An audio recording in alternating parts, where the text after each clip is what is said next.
It's that time again.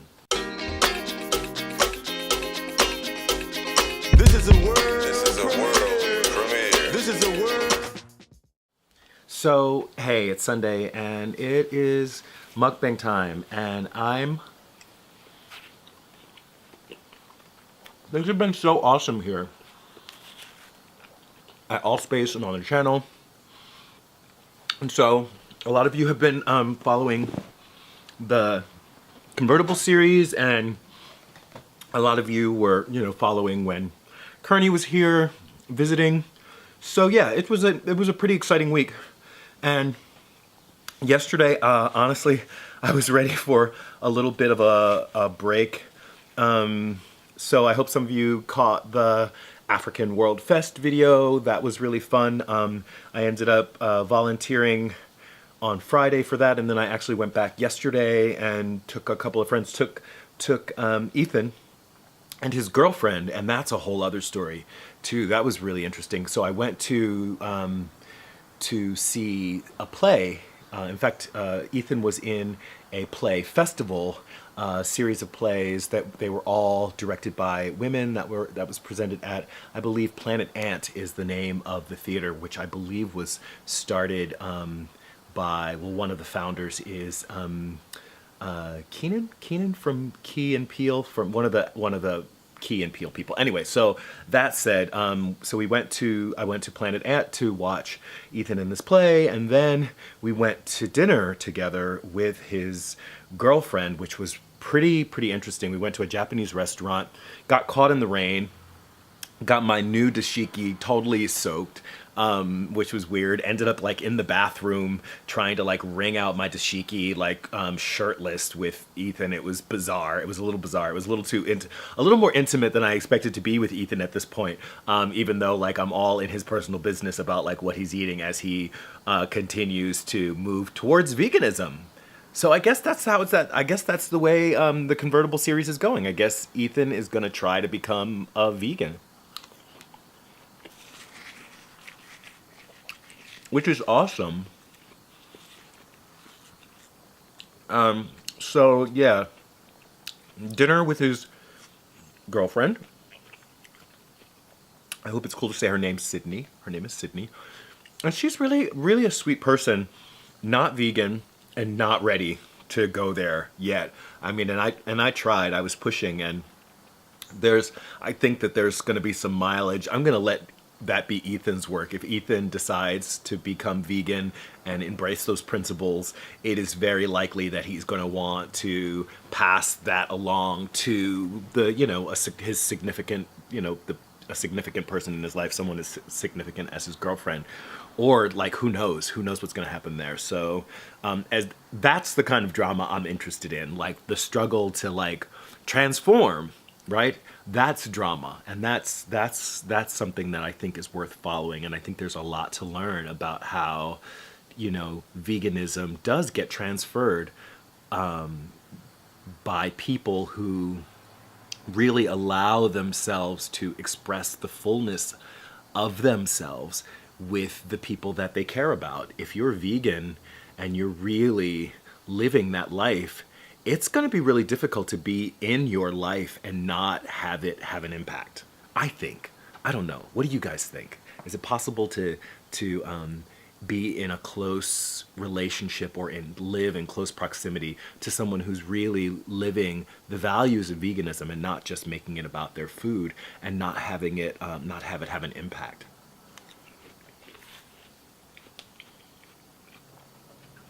Now, back to Kearney. It was awesome having Kearney here. Someone that I only knew from having, Skype chats and discovering his interest in, planting and gardening, indoor gardening specifically, and him being willing to come here and share that was kind of fun. It was kind of like a wild thing, but like, how does that happen? You meet someone, on YouTube, and then suddenly they're like really in your life. And I think this addresses that question of whether, the YouTube community is really a community. And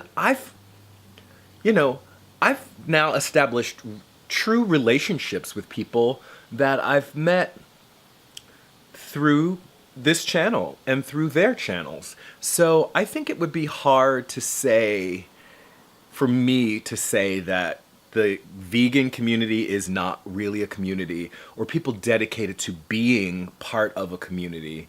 And certainly, I mean, having a space like Altspace probably doesn't hurt, because there's like, I don't know that Kearney would have just invited himself to my house, but to know that there is this space that's, has a, there's a process for coming here. There's a process for being a part of this experiment that is Altspace.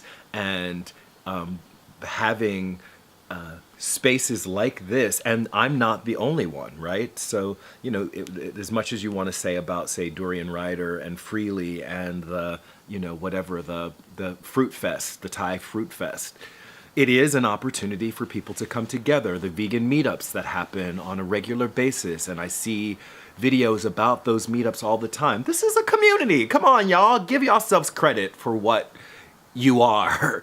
And I know a lot of you are building real relationships with people that you've met through this venue, through this channel. And by channel, I mean YouTube as a platform.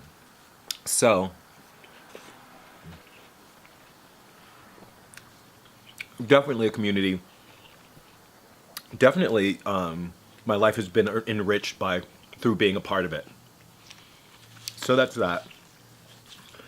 Something that I've been promising to talk about, I've been having a side discussion with Leopard Prince about the idea of mental illness.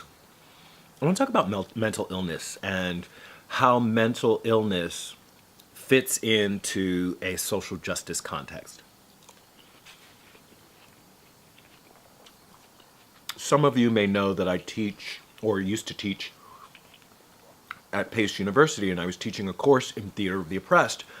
And in that course, the students will explore their own issues of oppression, some of which they may not have even looked at as oppressive situations, oppressive conditions in their lives, until there was a clear enough definition of what oppression was. And we have a working definition in the course that oppression is really just an action that is motivated by the benefits it brings to, the parties who are performing that action. But it's an action that's backed by power. So the person has the authority to do what they're doing and to continue doing what they're doing. And that authority can take on different forms, right? In a group of 5 people, if 4 of them make a decision to do something that really, for their own benefit, then that's, that can be power. And then it's this action is done at the expense of others, right? So that there's a target, there's a, I don't want to say that there's a victim, but there is a loss, there is a cost to a group of individuals who likely don't have much of a choice in whether or not this action can be performed and be directed towards them. So that's a working definition that we have of oppression in the class. And from that definition, suddenly lots of types of action can be seen as oppressive. It makes a lot of the invisible oppressions that people experience in their daily lives, it makes it very visible, because we're not looking at it necessarily based on just what the person did, but how that action is more or less sanctioned by a larger society, and how it definitely is benefiting the person who's performing that action. So things like, if I just call somebody a name, and that person turns around and punches me in the face, right? That's not, me calling them that name wasn't oppression. And so then, we give these oppressions different labels. We label oppression. There's an oppression that is racism. There's an oppression that is sexism. There's an oppression oppression that is ableism, speciesism, right? These are all different forms of oppression. Long, circuitous way to get back to mental illness. In my last class, there was a student who had been diagnosed as having a mental disorder, and talked about how they are marginalized based on that. And I don't think that that's a stretch, right? I think a lot of us can think about the ways we think about people who are labeled as mentally ill and how we might discredit them because of that.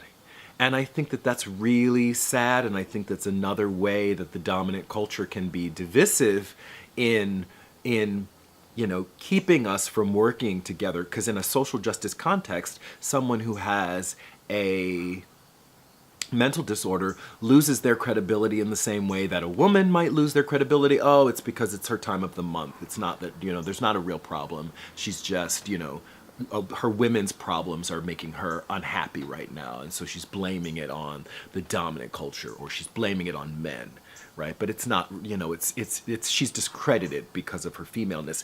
People are discredited because of their race. Oh, black people all think this about white people, right? These are things that we hear, ways that groups are marginalized and discredited in their attempts to engage in action towards social transformation because of their identity. And that definitely, I believe that definitely happens with people who are mentally ill, and I've done that, and I really have to apologize and rethink the way I have perhaps questioned people's motives because I've known that there was some, finding out that somebody is on, being medicated for ADHD or something like that. And then suddenly you're looking at everything that person does and saying, oh no, that's not really what they want. They're just crazy, right? So I think that I want to be more careful of that. And I'd love to hear from all of you. What do you think? Are there instances in your lives when you didn't take someone seriously because you understood that they had some kind of a mental disorder, and even though what they were saying was completely valid, it was discredited because of what you knew about their mental state? And the other side of that is, who gets to determine what is mentally healthy, what mental health looks like, right? Because we live in this, let's say, a society that I see as very repressive, right? We're surrounded by injustice, or at least as far as I can see. I see a lot of injustice, and I see people who go through their lives, maybe acknowledging that, yeah, I see that, but not responding in a way that seems appropriate for the severity of the situation. That, to me, that denial could be seen as a mental imbalance. And not to go around trying to say that everybody's is crazy. I hate to use that term, but that's the word that gets thrown around so sloppily, I think. This idea of crazy. And I hear that word in so many different contexts every day. But so that, I think it's something to really think about, what we see as mental health, who gets to determine what is mental health. And if the dominant culture says, it's mentally healthy to be okay with the fact that we're in another country bombing them, or that it's okay not to respond when you hear about another person of color being shot by the police, right? So that's a kind of mental health. In the same way that physical health is determined by the dominant culture, so that you have a medical profession that sees the lack of health that is being experienced by many Americans, at least, who are, living and existing on the standard American diet, for example, seeing that as healthy, right? And those standard practices that keep us sick, right? That keep us sick.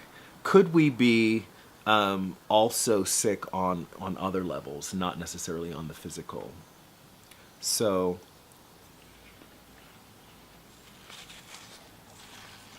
that's been something I've been burning to discuss with you. And again, thanks to Leopard Prince for bringing up that topic.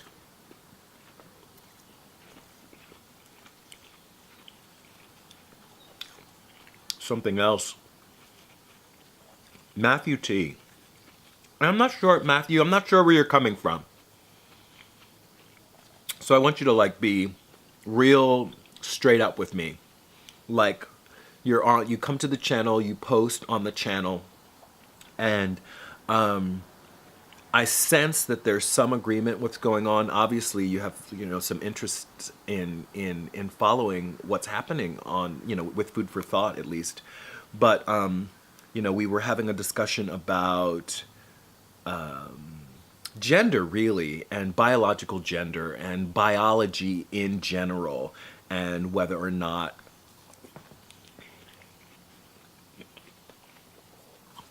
what's been said or what is understood generally about our biology should be considered valid, because it's information that stems from a dominant culture that has their ulterior motives. In the same way that we've been categorized racially, we've been categorized as species, and within these hierarchies that allow for domination within the domination of certain groups, whether they be groups of species or groups of people, or nature itself being dominated because of what we understand in terms of biology. Specifically here, in terms of gender. And there was a YouTuber who was mocked of their video where they claimed that, gender doesn't exist. And they were mocked. And they were mocked by people who basically cited... Sorry about that. There was a little interruption. I was suddenly nervous that the microphone wasn't on, but the mic was on. So I'm just picking up right where I was. Anyway, they were mocked by people who were citing sources that were all, probably sources that were created by, European white men, right? And not to try to reduce the entire body of science that exists to, racist, but science is not neutral. Science is not neutral, and science has never been neutral. It's existed. Why do the studies even happen? Why is the research even being done? To prove what? About whom? To whom? Right? So we can't just science is not neutral. So I think that it's okay to be very radical in our analysis of science that exists, and to call these things into question, and to even sometimes imagine, make the assumption that this could be 100% bullshit. Because sometimes we discover that science, after years and years of everyone believing it, is 100% bullshit shit. So the question of gender, I think, should be open to discussion. So what we look at, men are men and women are women.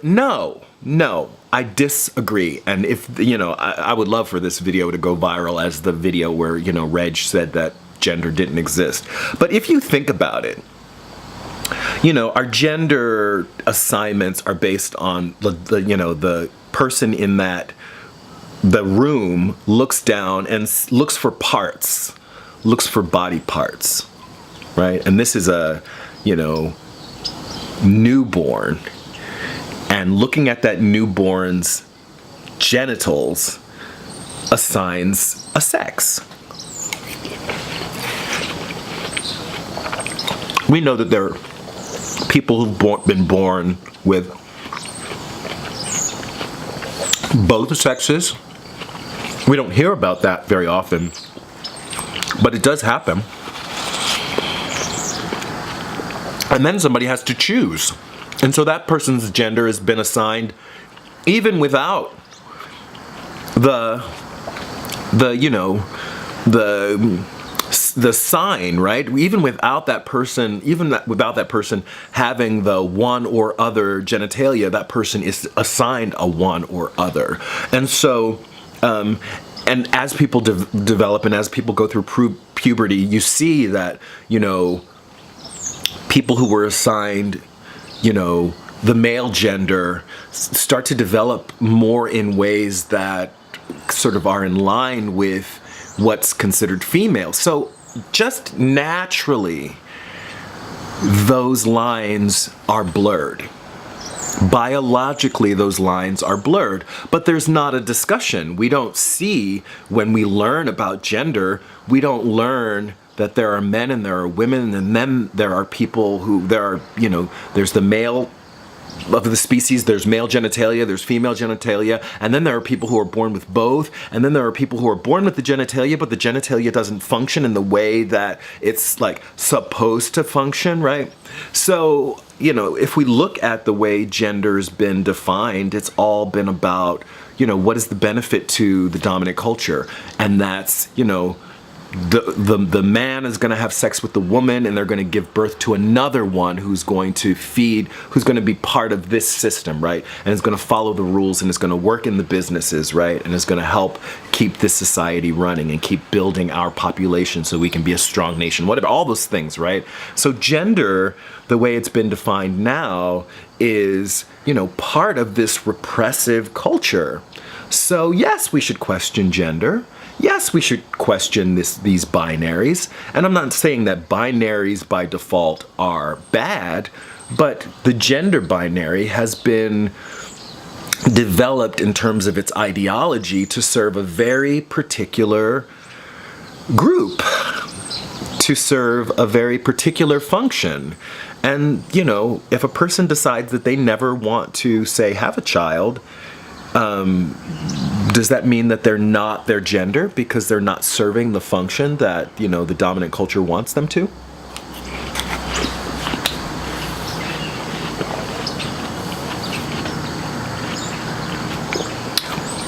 It's very complicated. If you look at it in terms of the way people engage with their genders. And in terms of that's how they're supposed to work, I don't know. I don't want to get vulgar here, but I think my parts work fine when I'm getting down with someone of the same gender. The parts are working just fine. So are you going to say that I'm using them wrong? They're working for me. I may not be in the service of the, status quo. I might not be in the service of the dominant culture when I use them that way, but they work for me.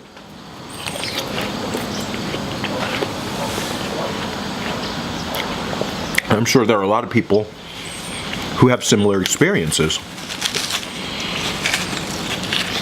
So, yes, I question gender. I question the male, female defined gender.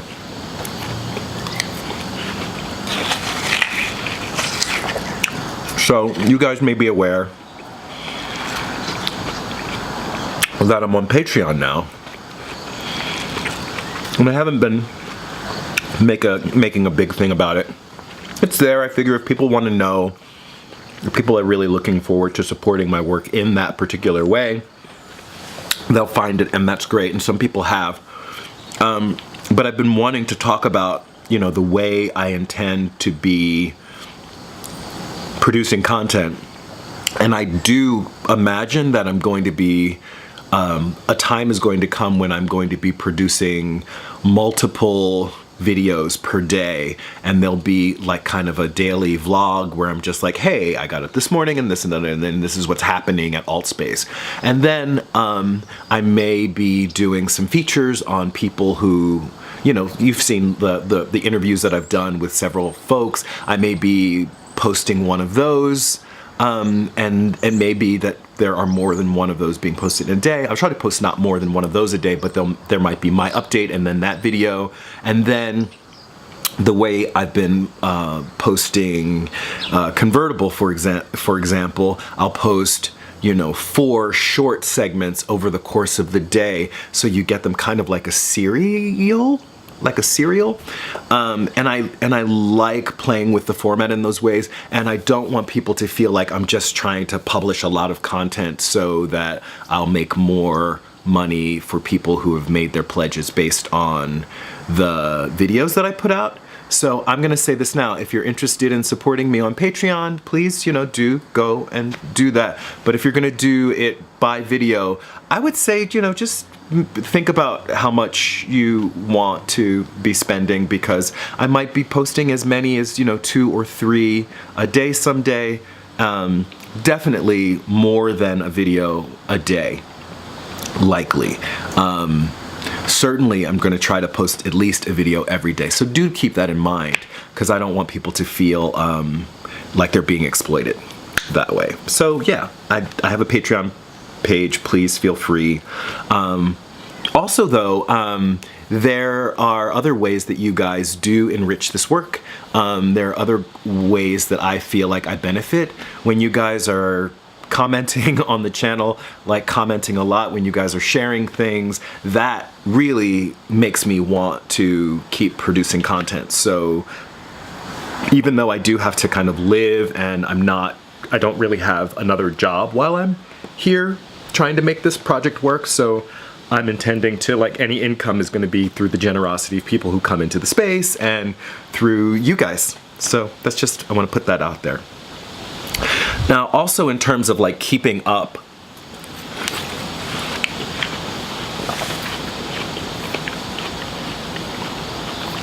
with Altspace, there's a website, altspacedetroit.org, so ALTSPACEDETROIT.org.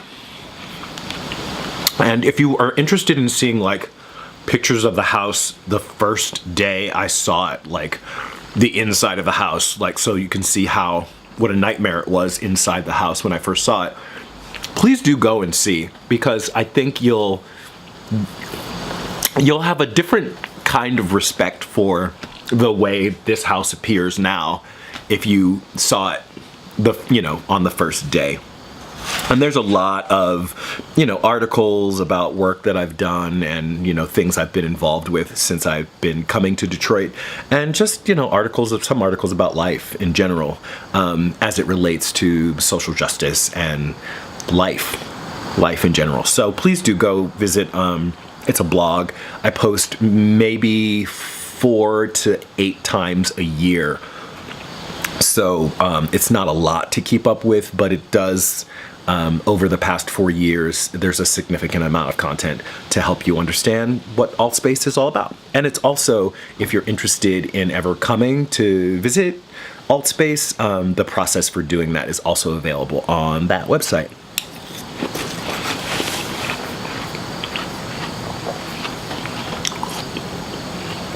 I'm Reg Flowers on Facebook. There's a lot you can learn about me on Facebook.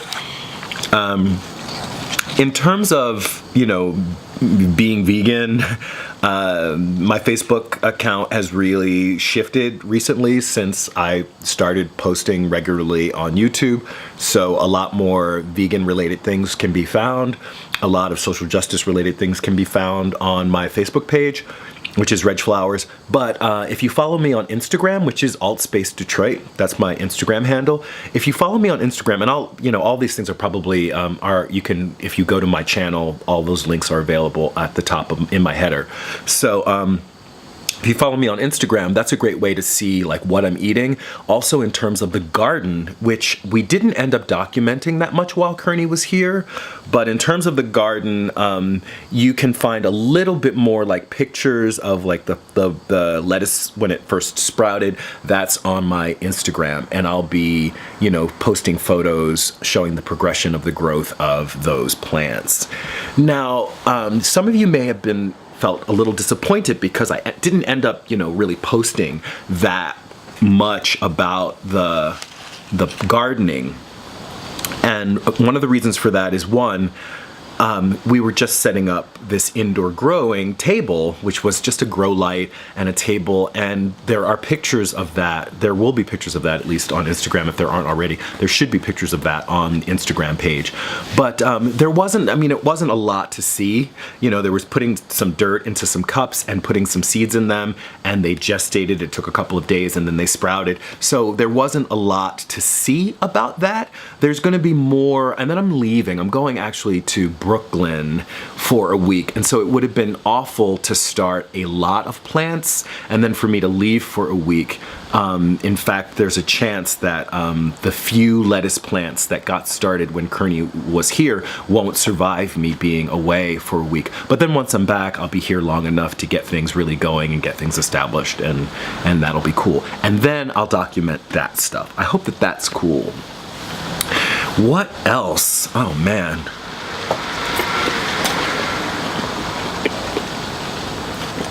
I don't know what else. I'm going to be in Brooklyn.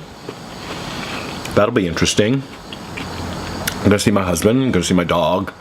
I'm going to be doing some finishing, you know, closing out some projects that I've been kind of working on through the summer. So basically, I feel like I'm going back to like to sign some divorce papers, although I'm not getting a divorce. Please, no rumors started. But I do feel a little bit like I'm going back to just like sign the divorce papers with Brooklyn before I come back to Detroit, even though I'm still going to be very involved in both my theater company, helping out and supporting and advising, and still kind of being on a little bit on staff there. In an advisory capacity for at least for the next year. So next week, look for videos from Brooklyn. My next mukbang will be from Brooklyn. That's really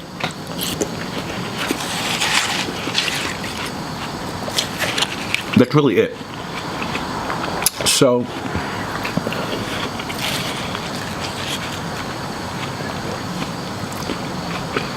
I don't know. Really grateful for the way things are going.